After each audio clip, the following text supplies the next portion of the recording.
Jax reporter Ashley Harding is live there. Ashley, the closure just happened, not necessarily because of wind, right? Because of the rain and the flooding. Absolutely. There's many reasons that could factor into this. And I will tell you, we were on the other side of the bridge when we came over here to see what this was looking like. We've just made it because this is what you're looking at right here. You see that a police vehicle is there. Now, people are driving back from the other direction, but they are not allowed to go across. That's what we're figuring out at this point. You see FDOT is here on scene as well. Now, look at that FDOT truck. Look at all the water that is surrounding it. That is where we are right now. We're right here in St. Augustine. You see all of this flood water. You see that it breached over the seawall. We're going to walk over this way because we want to show this to you guys. So bear with me. I'm going to walk backward because it is hitting us in the face. It's still coming from that slanted direction, but we want to show you what the seawall looks like. So bear with me. I know I'm yelling, but the wind is really, really heavy. At this point, we are walking over to the seawall and showing you what this looks like. You see that it is breached over and it is reaching all the way into the street. We're being really careful, but you can see that we are now getting soaked and it's getting worse. It's really picked up in the last few minutes. We're going to walk this way just so that we're safe, but we're able to show you that same boat is still over there. We showed that to you starting around 5 o'clock this morning. Okay, it's getting worse, you guys. We're going to move over this way. Going to move onto the sidewalk. Okay. There's not a lot of traffic, you guys, and it's for good reason, but we do see some people. But now the winds are really picking up. Okay, I think this is getting unsafe. I'm going to send it back to you guys. The Bridge of Lions, Ashley, it shut down about 30 minutes ago. It certainly did, and we see the FDOT is here along with St. Augustine Police. So I'll go ahead and just show you. You see that FDOT truck just moved out of the way so that the St. Augustine police vehicle could make their way through, but they're not letting anyone else through.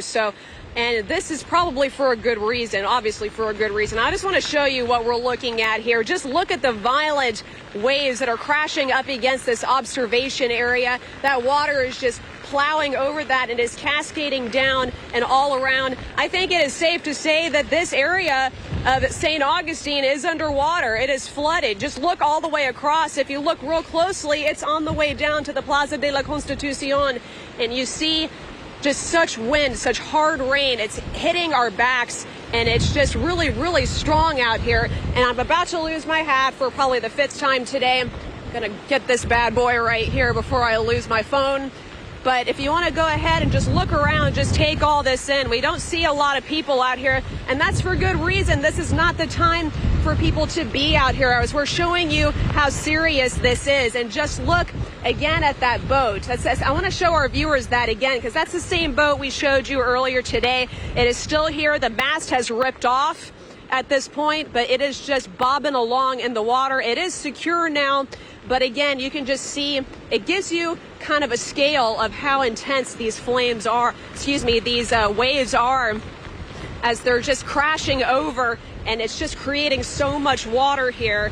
And like I said, you can't even really see the street, but again, you can't get over the Bridge of Lions either. So on the other side there, of course, is the Davis Shores neighborhood. We were there minutes before they closed down the bridge, and we could actually see some areas were starting to flood as well. So once again, I'm going to move a little closer this way because this is a little too close for comfort.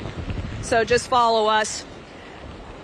But very serious, and you know, it just goes to show you the danger that is going on here and what the city of St. Augustine is going through.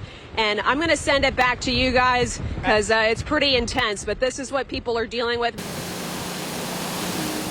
From the ground and by air, we're getting a sense of what neighbors living along Jack Wright Island Road experienced with the impacts of Hurricane Ian. We do have some pretty significant flooding.